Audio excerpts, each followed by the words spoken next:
મિત્રો, ઘણી વખત વ્યક્તિને કોઈ પણ કારણ વગર માનસિક તણાવનો સામનો કરવો પડતો હોય છે. આ ઉપરાંત મિત્રો, જો વ્યક્તિ સખત મહેનત કરે છે તો પણ તેની આર્થિક સ્થિતિમાં સુધારો થતો નથી અને તે વ્યક્તિ સતત બીમારી અને નાણાકીય નુકસાનીનો સામનો કરી રહ્યો હોય છે. મિત્રો, આ બધા લક્ષણો જો કોઈ વ્યક્તિમાં દેખાય તો શક્ય છે કે તે વ્યક્તિ પર કે તેના ઘર પર મેલી વિદ્યા કે કોઈ કાળા જાદુની અસર થઈ હોય. આ મેલી વિદ્યા કે કાળા જાદુની અસરને દૂર કરવા માટે મિત્રો, વાસ્તુશાસ્ત્રમાં ઘણા ઉપાયો જણાવ્યા છે. તમે ઘણી વાર જોયું હશે કે કેટલાક લોકોના કામ અનેક વાર થતા રહી જતા હોય છે અને પરિવારના સભ્યો પણ બીમાર પડવા લાગતા હોય છે. આ ઉપરાંત તે વ્યક્તિની આર્થિક સ્થિતિ પણ સારી રહેતી નથી. આથી વ્યક્તિને એક પછી એક આર્થિક સમસ્યાઓનો સામનો પણ કરવો પડે છે. મિત્રો, વાસ્તુશાસ્ત્ર અનુસાર જો આવા લક્ષણો કોઈ વ્યક્તિને જોવા મળે છે તો સંભવ છે કે તે વ્યક્તિના ઘરમાં નકારાત્મક ઉર્જા છે.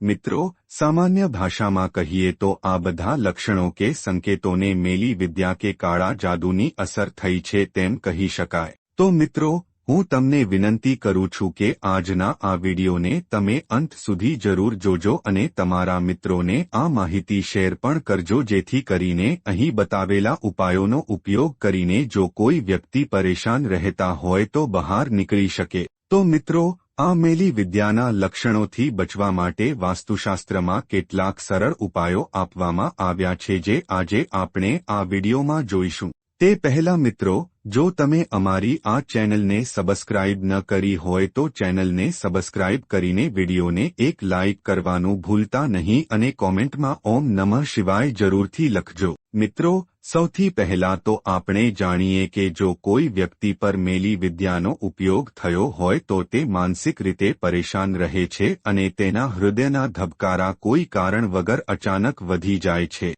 તે વ્યક્તિનું મન અને મગજ તેમજ શરીર નબળું પડવા લાગે છે. રાત્રે સૂતી વખતે ભયાનક અને ખરાબ સપના આવે છે. આવા વ્યક્તિઓને એકલા રહેવું તેમજ તમને કોઈ ભૂખ કે તરસ પણ લાગતી નથી. તો મિત્રો, આવો જાણીએ કે આ બધી પરેશાનીઓથી બચવા માટે વાસ્તુશાસ્ત્રમાં કયા કયા ઉપાયો આપવામાં આવ્યા છે. મિત્રો, હું વિનંતી કરું છું કે વિડીયોને અધવચ્ચે મૂકવાની ભૂલ ના કરશો અને અંત સુધી જોજો. મિત્રો, મેલી વિદ્યા કે કાળા જાદુના પ્રભાવને દૂર કરવા માટે વાસ્તુશાસ્ત્ર અનુસાર ₹1નો સિક્કો લઈને કોઈ પણ મંદિરમાં જઈને એક મુઠ્ઠી ચોખામાં ₹1નો સિક્કો મૂકી તમારી જે સમસ્યા હોય તેના વિશે જણાવો. પછી તે સિક્કાને મંદિરના એક ખૂણામાં શાંતિથી મૂકી દો. આમ કરવાથી ઘરમાં જે પણ નકારાત્મક ઉર્જા હશે કે મેલી વિદ્યાની અસર થઈ હશે તે જલ્દી ખતમ થઈ જશે. 2. વાસ્તુશાસ્ત્ર અનુસાર શુક્રવારના દિવસે ઘરના મંદિરમાં ભગવાનની સામે એક ચોકી બનાવો અને પછી તેના પર પાણીથી ભરેલો કળશ રાખો અને તે કળશ પર કેસરથી સ્વસ્તિક બનાવો અને ત્યાર પછી તેના પર ₹1નો સિક્કો રાખી દો.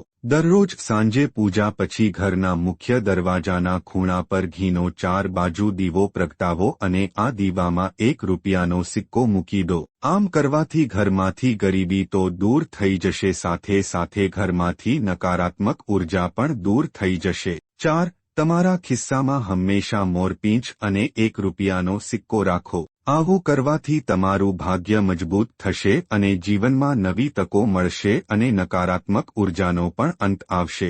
5. દરરોજ હનુમાન ચાલીસાનો પાઠ કરવો અને જો શક્ય હોય તો દર મંગળવારના રોજ મંદિરમાં જવું. આમ કરવાથી તમે કોઈ પણ ખરાબ નજરથી બચી શકો છો. 6. મેલી વિદ્યા કે કાળા જાદુના પ્રભાવને દૂર કરવા માટે તમારા ઘરમાં ગૌમૂત્રનો છંટકાવ કરવો. મિત્રો, શાસ્ત્રો પર નજર કરીએ તો ગૌમૂત્રને પવિત્ર માનવામાં આવે છે.